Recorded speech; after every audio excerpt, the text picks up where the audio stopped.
Hi everyone.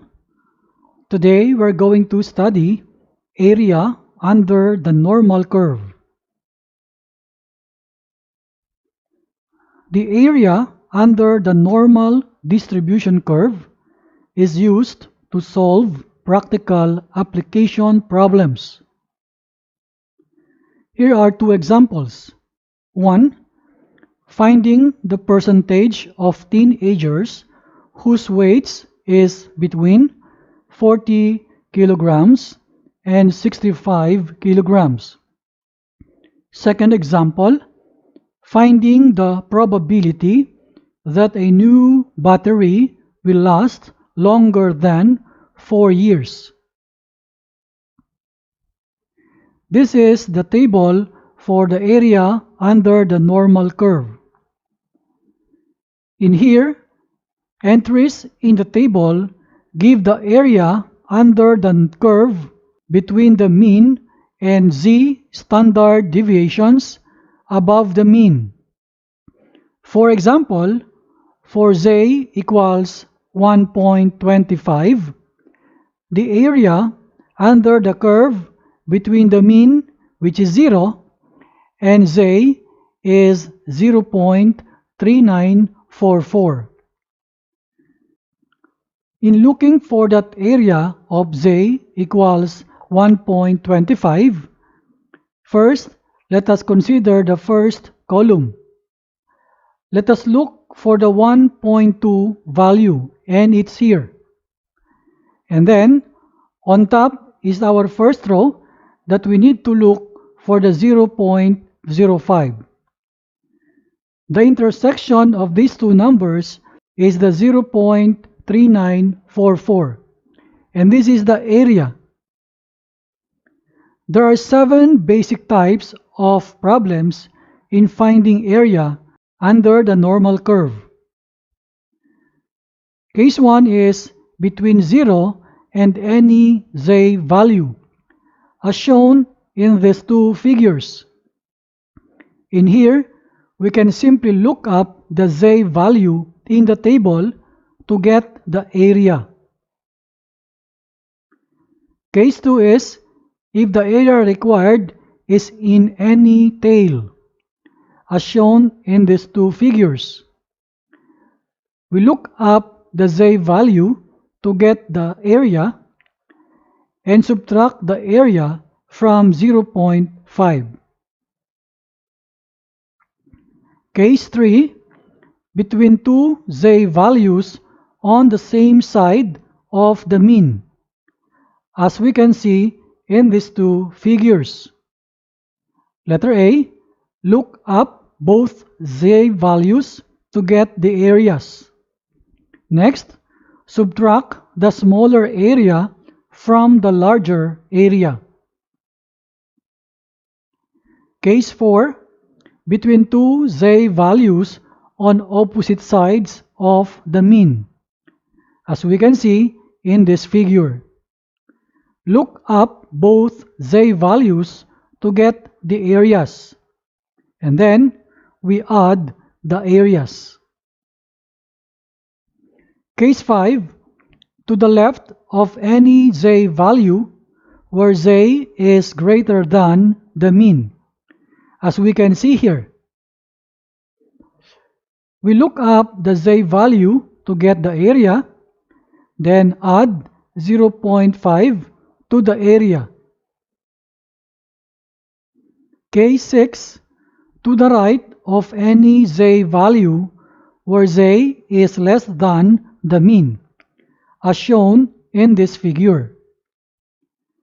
We look up the z value in the table to get the area, then add 0.5 to the area. Case 7, in any two tails, as we can see here.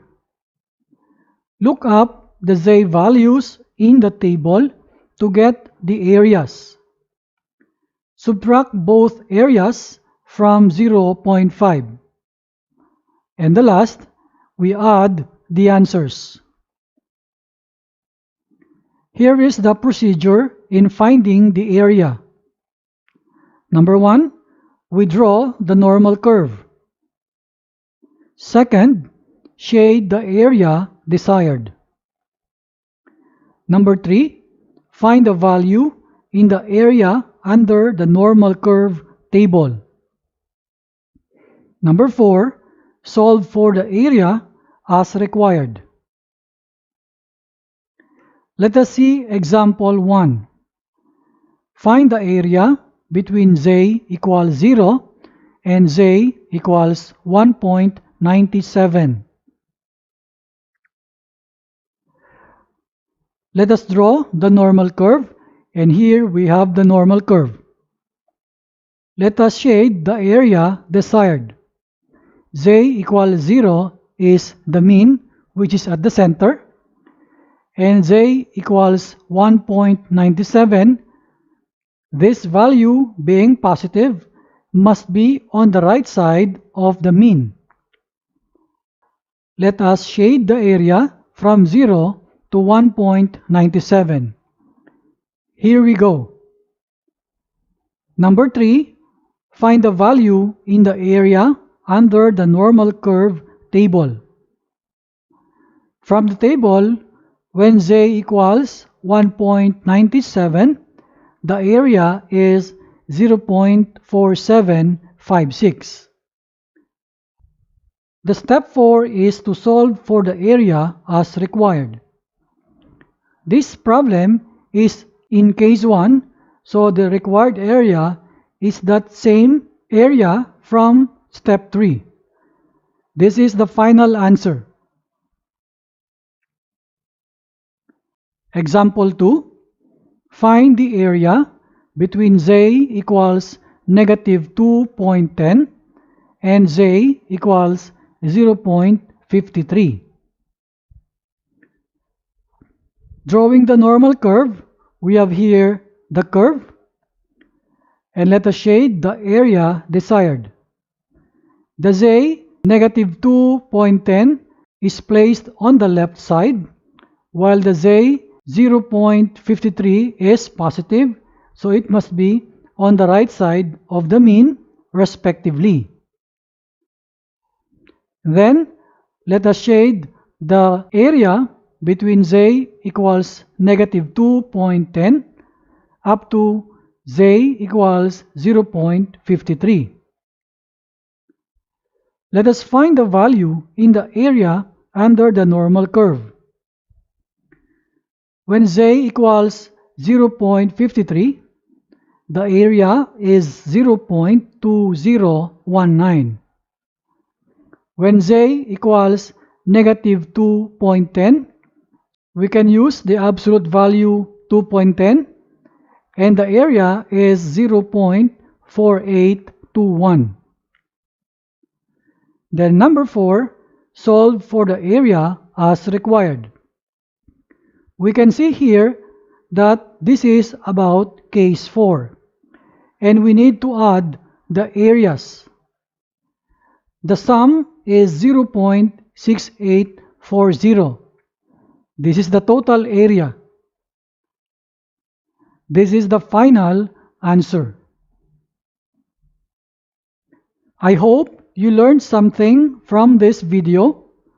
See you again next time.